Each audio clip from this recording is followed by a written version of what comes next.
লক্ষ্মীর ভান্ডারে একের পর এক জালিয়াতি সামনে আসছে।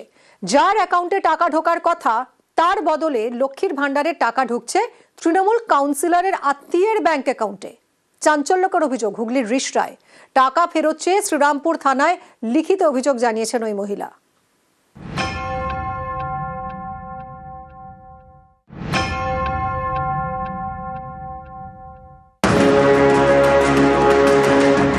হুগলির রিষড়ার উর্মিলা দেবী লক্ষ্মীর ভান্ডারে জালিয়াতির অভিযোগ তুলেছেন। তার অভিযোগের আঙুল স্থানীয় তৃণমূল কাউন্সিলর পার্থসারথী গুপ্ত এবং তার আত্মীয় এলাকার তৃণমূল নেতা বিজয় সাউয়ের দিকে। এলাকার তৃণমূল কাউন্সিলর পার্থসারথী গুপ্ত উর্মিলা দেবীর দাবি, লক্ষ্মীর ভান্ডারের টাকা পেতে 2021 সালে তাঁর কাছে যান। কাউন্সিলরের কথায় ফর্ম ফিল আপ করে দেন তার আত্মীয় বিজয় সাউ।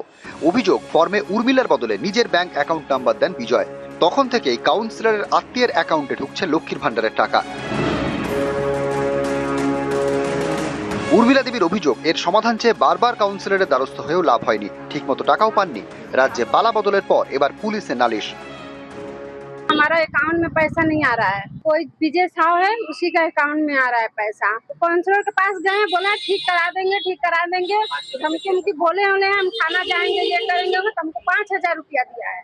अभी हम चाह रहे हैं कि मेरा जो काम गलत हुआ है वो सही हो जाए, मेरा हक का पैसा हमको मिलना चाहिए। এই ঘটনায় তৃণমূল কাউন্সিলর মুখ খুলতে চাননি। এরা তৃণমূল নেতা নিজেরা নানাভাবে এই পয়সাগুলোকে ড্রেন আউট করে নিজেদের দিকে নিয়ে যাচ্ছিল। একটা মহিলার টাকা অন্য পুরুষের ব্যাংকে চলে যাচ্ছে, এটা তো শুধুমাত্র একজনের যোগসাজশে হতে পারে না। তৃণমূল পুরো সরকারি প্রতিষ্ঠানটাকে দখল করে নিয়েছিল এবং তাদের দিয়ে দুর্নীতিটা করাচ্ছিল। তাই আজকে এই সরকারকে মানুষ বর্জন করেছে। এটা তো অন্যায়, এরকম হলে নিশ্চয়ই অন্যায়। অতএব অন্যায় করতে যে সরকারি কর্মচারীরা সাহায্য করেছে তাদের জন্য ব্যবস্থা হয়। আইন আছে, আইন তার নিজের পথে চলবে।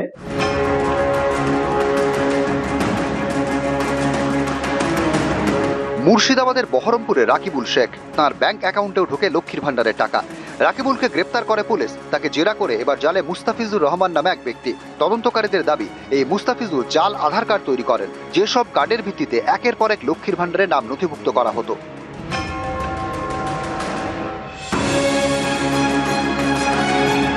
সরকারি নিয়ম অনুযায়ী 25 থেকে 60 বছর বয়সে পর্যন্ত মেলে লক্ষ্মীর ভান্ডার, অথচ চন্দ্রকোনার মনোহরপুরে বয়স 25 হওয়ার আগেই মিলছে লক্ষ্মীর ভান্ডার। সরকারি প্রকল্পের টাকা পাচ্ছেন সুনীতি মান্ডি, পূজা দোলই। আপনার বয়স কত? বয়স 20। আমাদের পঞ্চায়েত হচ্ছে জমা লিখছিল, তার কাছে সব জমা দিলাম। সে এবার কি করে করেছে আমি বলতে এটা কি ভোটের আগে? ভোটার কি বলেছে যে তৃণমূলকে ভোট দিতে হবে? হ্যাঁ, তৃণমূলকে ভোট দিতে হবে, লক্ষ্মীর ভান্ডার করে দেবো। হ্যাঁ।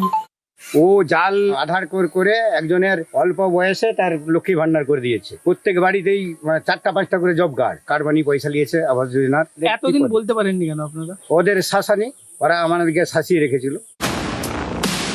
অভিযোগ, এলাকার তৃণমূল নেতা গৌতম দণ্ডপাট এবং সিভিক ভলান্টিয়ার তাপস দণ্ডপাট টাকা নিয়ে এই কাজ করেছেন। দুজনের নাম প্রকাশ্যে আসতেই তারা এলাকা ছাড়া।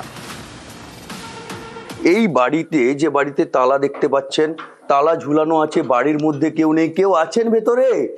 ভেতরে কেউ আছেন? কেউ বাড়িতে নেই, একদম ফাঁকা বাড়ি। সেই বাড়ি ছেড়ে চাবি দিয়ে বেরিয়ে গিয়েছে তাপস এবং তার পরিবার।